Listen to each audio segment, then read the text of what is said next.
Greetings.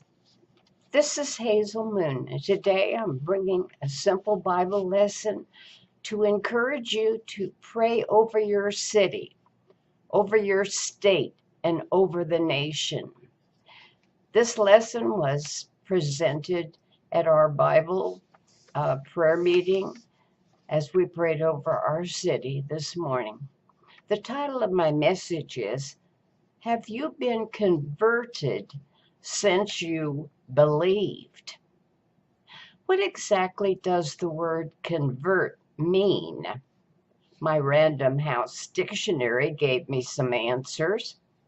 To change into a different form, to transform, to alter into another shape or appearance, to change from one belief to another, to change religions, and for money to convert from one nation to another nation's currency.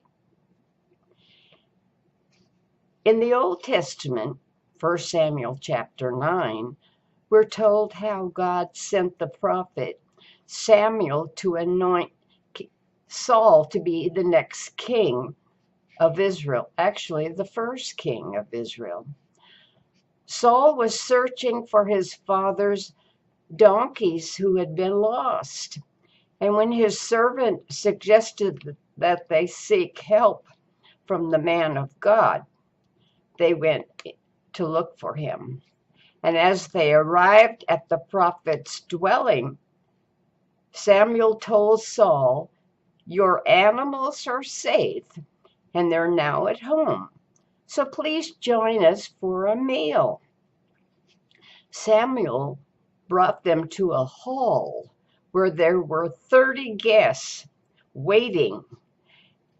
And Samuel told the cook to give Saul the best portion of meat. The next day early, as Saul was departing to go home, Samuel asked him to send his servants on ahead because God had a word for him.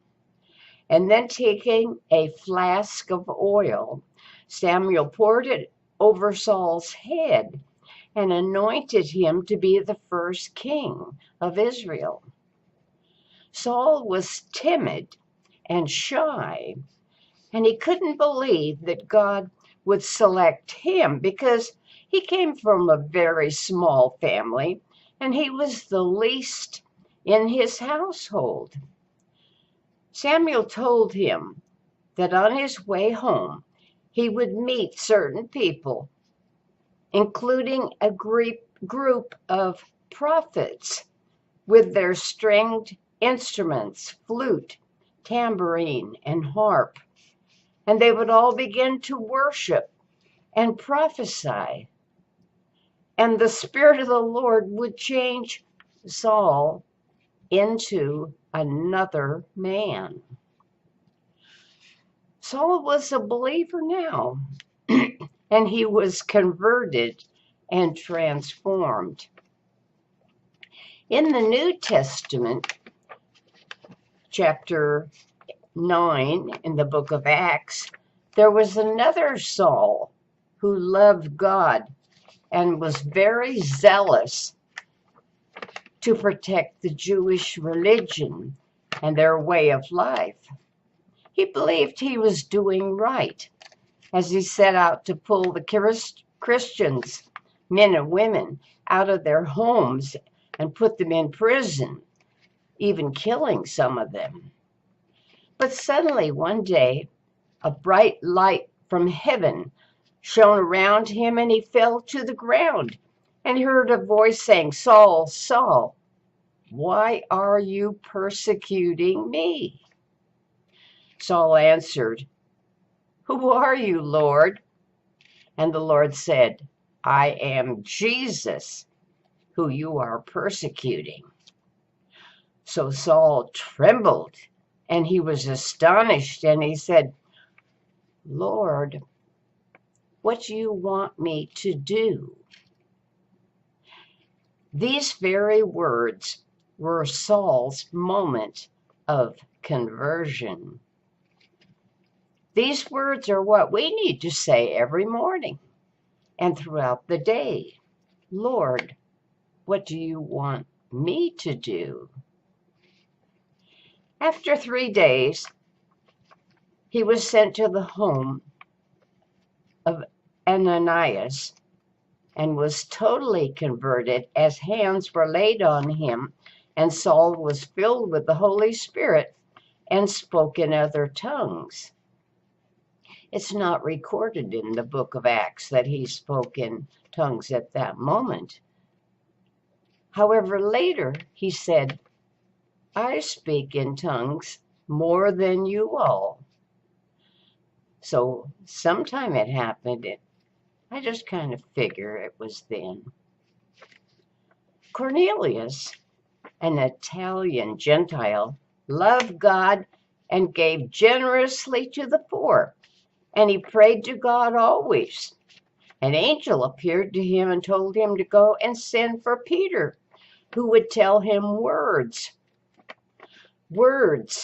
that would affect a drastic change and conversion. So as Peter began to share words about Jesus with Cornelius and his family, the Holy Spirit fell on all of them, and they began to speak in other tongues. What a splendid conversion experience.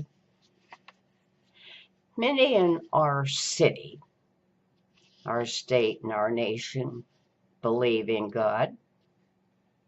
They may even love God in a sense.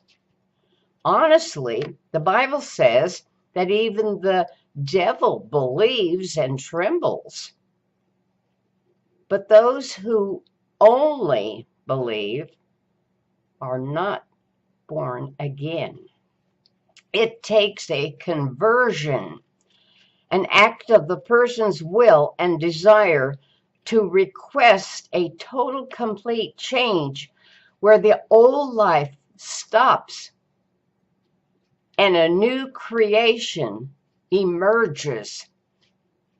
As we pray over our city, state, and nation, let us make declarations according to 1 Corinthians 5:17. If any man be in Christ, he is a new creature. Old things are passed away. Behold, all things are become new. Believe, receive Jesus, and become brand new. Until next time, this is Hazel Moon, asking that God's blessings will rest on you as you continue to seek God's word and understanding of what he wants you to do. Have a blessed day. God bless you all.